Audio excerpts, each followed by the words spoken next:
Hello and welcome to our review of Veronica Mars. I'm Paul, And I'm Dave. and this week we're discussing the episode The Wrath of Khan. This episode originally aired October 19th, 2004. Let us start off with the number one film at the box office, Dave. I'm hoping it's something different, but I'll go with maybe the safe bet that Shark Tale is probably still sitting in there. It is still Shark Tale, yes. Yeah. Number one movie. Number one song in America, Dave. I'd like to say something different, but I don't know if anything has specifically topped it. But here's hoping. It's still goodies. Eh, Alright, moving on to video games. Now, here we get some interesting stuff. none. So, October 14th, if you had a PS2, you could pick up a little game called Blood Rain 2. Yes. The one thing that you randomly see when walking through any old game stores whenever you look in any of the shelves. Yes, everybody has a copy of it, but nobody's ever played it. Yeah. Uh, Yeah. Also on October 14th, if you had a Game Boy Advance, you could pick up Lilo and Stitch 2, Hamsterville Havoc. Yes. Uh, Very much so. Also on October 14th, if you had a PS2, you could pick up Shin Megami Tensei Nocturne. Ah, very much interesting. Okay. Also on October 14th, if you had a GameCube, PS2, Xbox, or a Game Boy Advance, you could pick up Tak 2, The Staff of Dreams. Yeah, because that was a series. Yes. It only... Did it get more than 2 games? Like it managed at least into a third game, I believe. Got a cartoon series. Oh, wow. Okay, it did better than I thought then. Also on October 14th, if you had a PC, PS1, GameCube, PS2, Game Boy Advance, or a PSP, you could pick up FIFA 2005. Which was a FIFA game It at the certainly time. was. On October 14th, still, if you had a PS2, you could pick up Under the Skin. That doesn't seem concerning at all.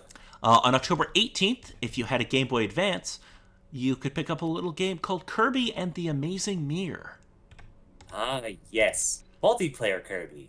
As well as you can do multiplayer Kirby on the machines at the time. See, this is a game that I've seen this box a million times, but I've never played it. On whole, it's fairly decent, and the idea was fairly good, but just with the technology of the time, oh dear God, it was hard to get additional people to help you. Fair. October 19th, if you had a PS2, you could pick up Neo Contra. Contra. Yes, it was a thing. But it being the Neo stuff then, when in comparison to not using it now. Yeah, I don't know. October 19th, if you had a PS2, GameCube, or Game Boy Advance, you could pick up All Grown Up Express Yourself. Oh my god, Dave.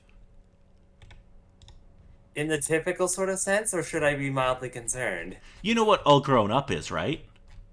Yes, with the vaguest recollection. That was the sequel to Rugrats.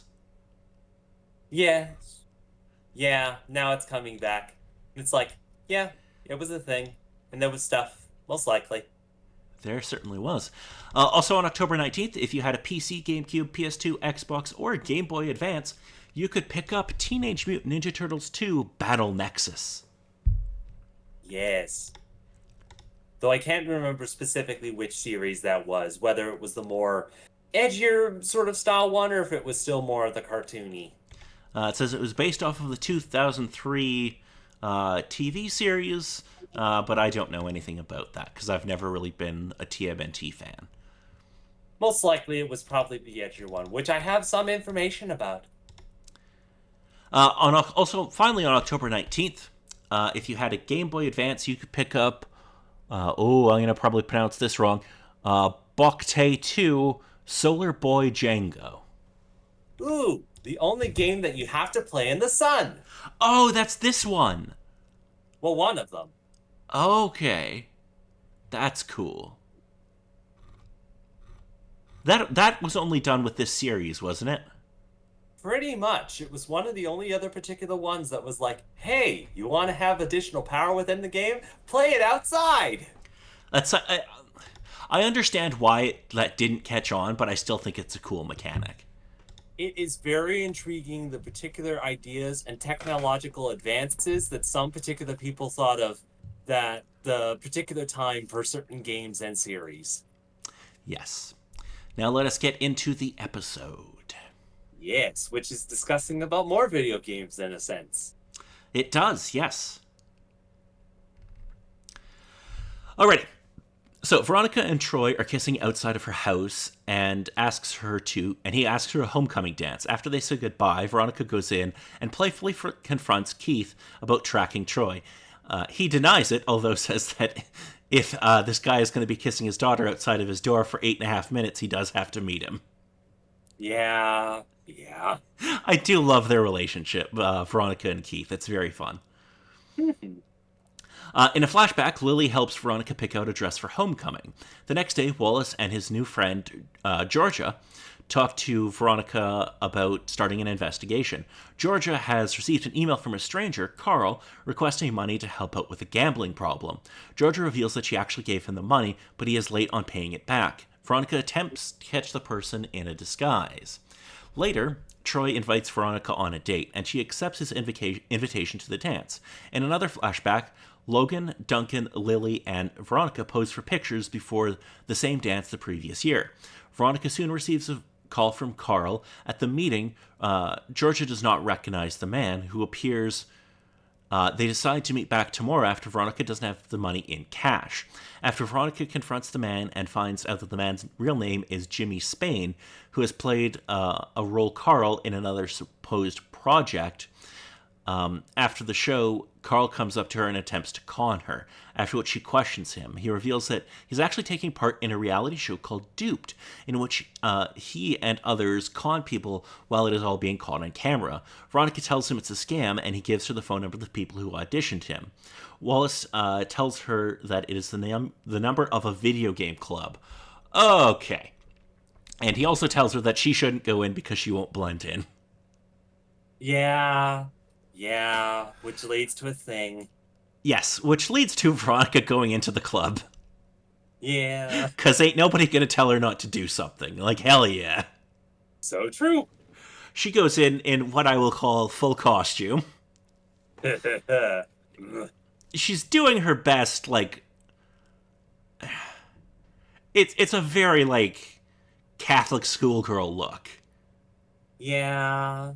Like, the short plaid skirt, the white blouse with the black tie, like, it's a look.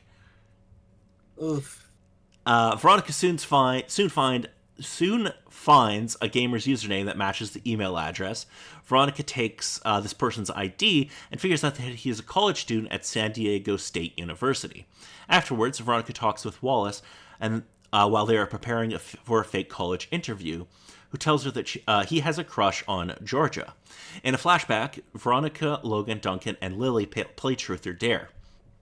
Wallace and Veronica are taken to a party at the university where the host tells him that Grant and one other person, Liam, are known as the Silicon Mafia. Grant being the person whose username she found in the video game club. Yes. Veronica snatches the key to the partner's room, and she also posts pictures of the actor on the wall.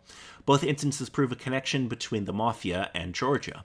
The next day, Veronica finds Logan looking at old videos of Lily while assembling a memorial video. In a flashback, the group plays Never Have I Ever. Veronica's statement is that she has never gone skinny dipping. Keith forcibly works his way into the Silicon Mafia's lair, although his real objective is to plant an audio recorder, which he does. Veronica finds out the passcode to their alarm system, which, using a technique which I don't think still worked in 2004, but I'm willing to give the conceit to the show on this. Yeah, I agree on that.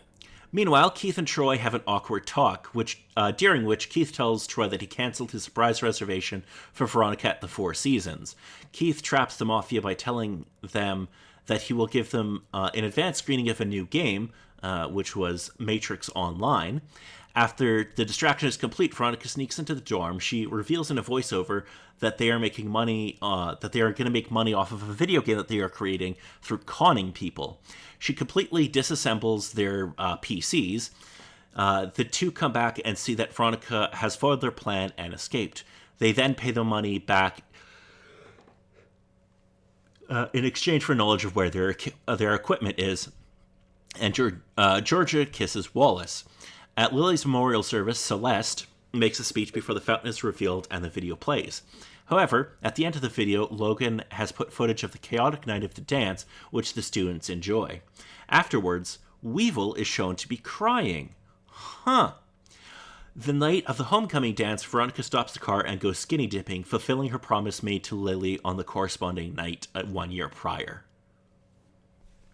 So, what did you think of this episode, Mr. David?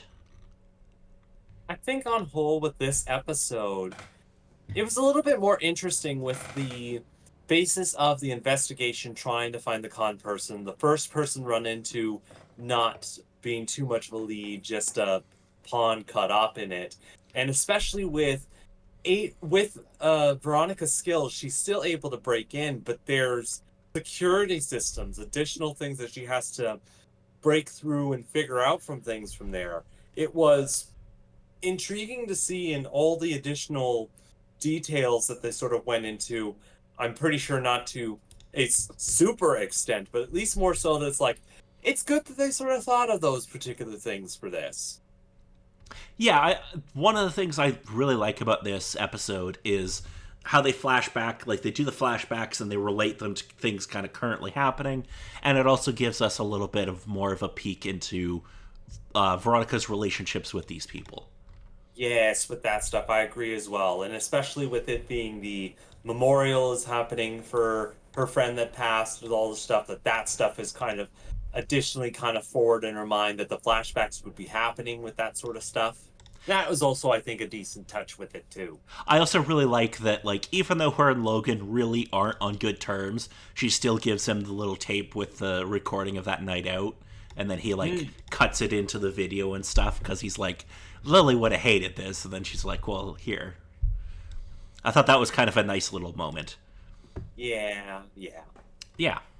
I really like the show because they're doing such a good job of building all of the relationships, even to characters that seem, like, tangential. Like, even if the character doesn't seem super important, they're still establishing a relationship with everyone, and I like that. That's very true, especially with that good Garcia crying while he's at the service. So he is our Weevil with us there.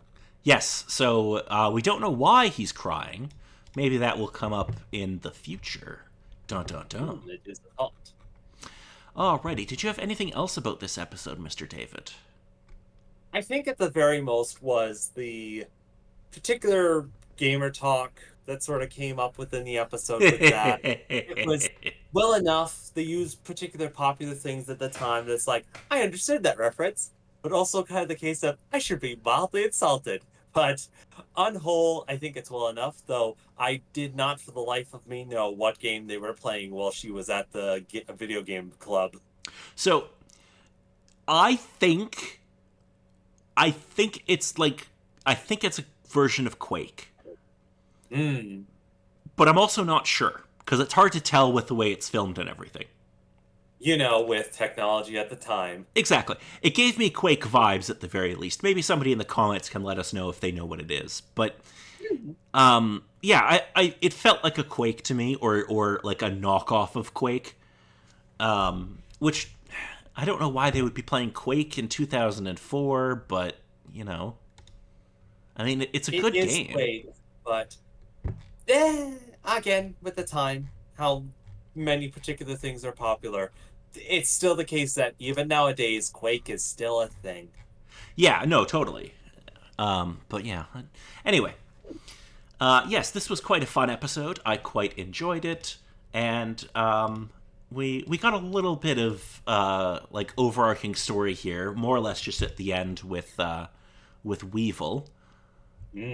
But it was mostly a nice kind of mystery of the week and a little bit of building some of Veronica's relationships with some of the other characters. And additionally, it was also nice to see additional characters that sort of popped in. The particular one that played Georgia, a Miss Kyla Ashina Pratt. Yes. In just the case of Pete, she managed to get into the show, as well as all the additional work that she had been doing at the time. Is she someone I would know from something? Eh, Sort of depending. There was a couple particular things. The one particular one that comes to my mind was she voice acted one of the animated characters on a popular Disney Channel show at the time, The Proud Family. Oh, okay. Okay. She I was Penny Proud. I used to watch The Proud Family a little bit. Okay. hmm Okay. Oh, it seems like she's done a lot of like voice work. Voice work, and there's been a couple of shows that she's done in the past and other particular things. Okay. Yeah, I didn't recognize her, but she's definitely, had quite a career. Mhm. Cool. Okay, that's cool. So, next week we'll be discussing an episode called You Think You Know Somebody. In this episode, Veronica goes on the case when her boyfriend Troy's car goes missing and finds out some unpleasant information in the process. Even more so than she already does on a typical daily basis. Oh, yes. Oh, yes. Let's just see what happens here. Oh Alrighty. boy. So, until next time, I'm Paul. And I'm Dave.